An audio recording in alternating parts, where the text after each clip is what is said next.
Hi everyone. Today what I'm going to show you is how to take a pinch pot and form it into a hollow sphere.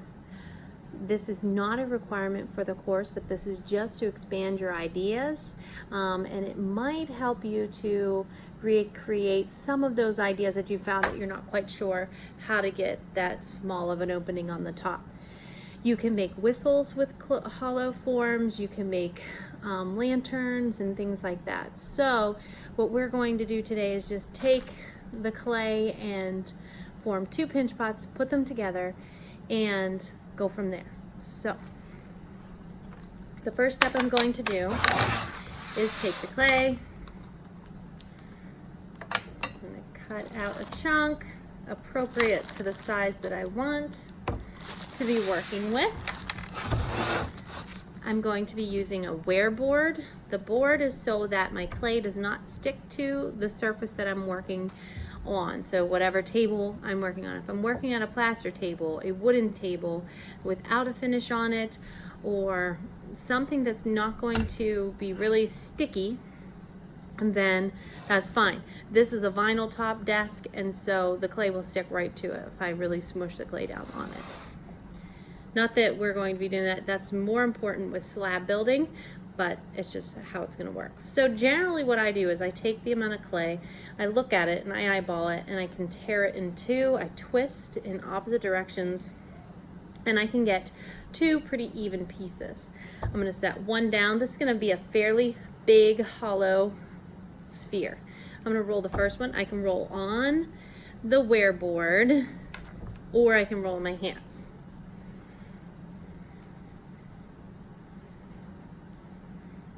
It does not have to be perfect, just like in a regular pinch pot.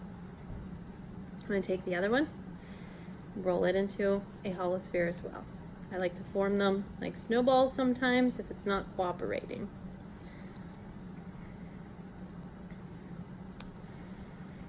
Okay, so you can see that they're pretty much the same size. You can take away from one if it's a little bit bigger or a little bit smaller, but other than that, you're ready to go. So you're going to take your hollow sphere, push it onto your thumb, thinking about how thick from the tip of my thumb to me tapping here would be. So I can kind of eyeball that. I can look and imagine where the top of my thumb would be, and look, you want to be about the thickness of your finger. So I always have to consider that. I take the mushroom that I put on my thumb now, and I take my fingertips and I'm going to pinch around the top of my thumb and rotate. Pinch, rotate, pinch, rotate, pinch, rotate, until I make it the whole way around. Okay? Now, if I were making a regular pinch pot and trying to make a more closed form, I'm going to be very careful and cautious that this opening does not get expanded really big. If I want to make a more open bowl shape, then I would open it up a good bit. For this project, I want to open up just to a nice rounded bowl shape on the outside, so I don't have to really worry about the opening. So I am now just working my way down the wall. Once I make a full rotation, I move my thumb and fingers, quacking like a duck, I move them down towards the rim.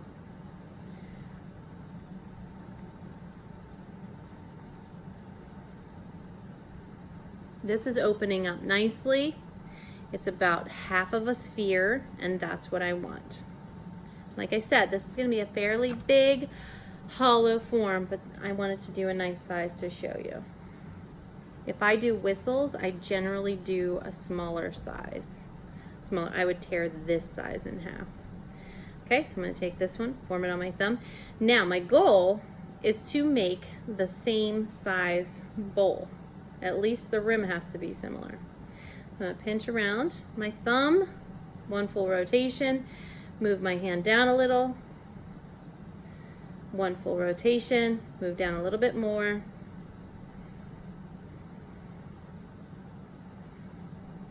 I'm pinching the walls to an even consistency. And I have a little rippling on the outside from me pinching, but that's pretty normal. I don't want to open this one up too wide because I want it to fit on top of this one. I want them to go together. Now right now my walls are fairly thick, so I have to kind of consider what I want this to be.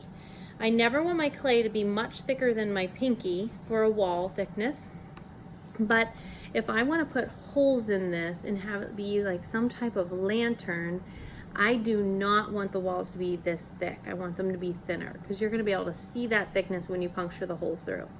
If I want it to be a whistle, I want it to be sturdy so that I can build onto the outside, so it could be a little bit thicker. Right now, I'm just going to thin them out a tiny bit more. Try to even it out. This is when you could take a wooden paddle to the tool or a wooden spoon, whichever you have. I'm just feeling the walls and pinching down any thick spots. If I have any thin spots, I want to be really careful to make sure I don't keep pinching in those spots. And I'm going to do the same thing to this one. You can even kind of like take your thumb and rub the inside to smooth it if it's real lumpy. You can do the same thing on the outside.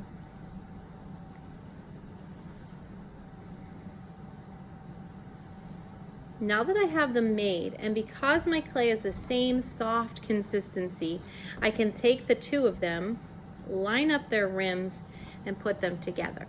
If they were not the same consistency, or the clay was a little bit hard, or I made these a day or two ago and I'm putting them together now, I would have to go through the process of scratching and slipping it. I would rough it up. I like to use a fork. I would rough up the edge of both of them, and then I would take either just water or this clay body as a slip mixed into water would work nicely. I would apply to a layer of that. You let the shininess of the water or the slip go away, then you set them on top of each other.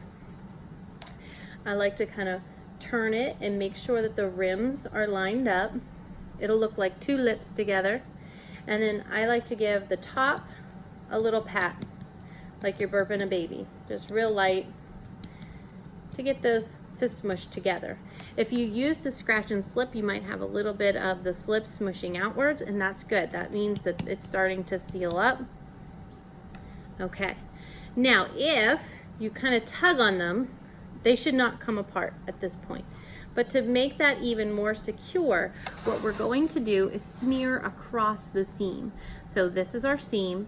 We're going to smear the clay across. Okay? And you can push on your project a reasonable amount without it caving in. So if you just kind of smear across, I'm taking some of those boogers and setting them down. I call them boogers. They're just little pieces that come off. I'm just smearing with the side of my thumb across the seam. I'm pressing down and smushing across. Sometimes one lip or the other of the seam will be higher. It's easier if you just kind of smear that side across because it's the bigger, thicker side. Anytime you have little boogers laying around, clay boogers that is, you want to kind of gather them up, dab them, and keep them together, because if you let all your clay laying out, it will dry out faster. If you have it in a larger wad, it won't dry out as fast. Or you can just take this and smush it back in with the other clay so that it isn't getting ruined. Now I am just rolling the sphere. So what I'm going to do now is I'm just going to roll the sphere on my surface. Now, this is where it's nice to have the wear board. You want to make sure your wear board is clean and not covered with another clay color.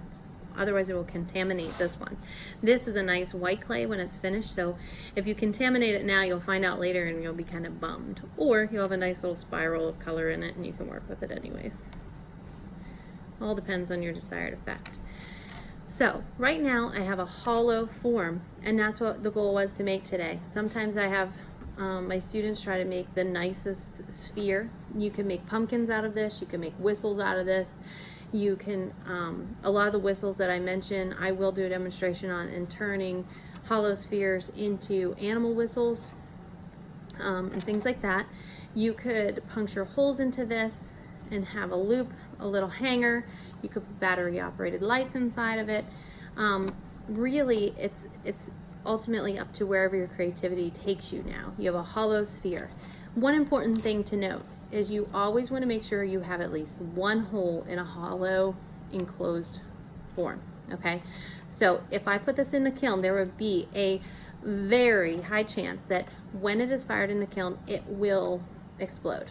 You want to make sure you put a hole in it. That way the air has somewhere to go as far as expanding and contracting, and your project comes out safely. So please just explore your creativity. I wanted to show you how you can join two shapes very simply, or two forms very simply, putting them together and go from there.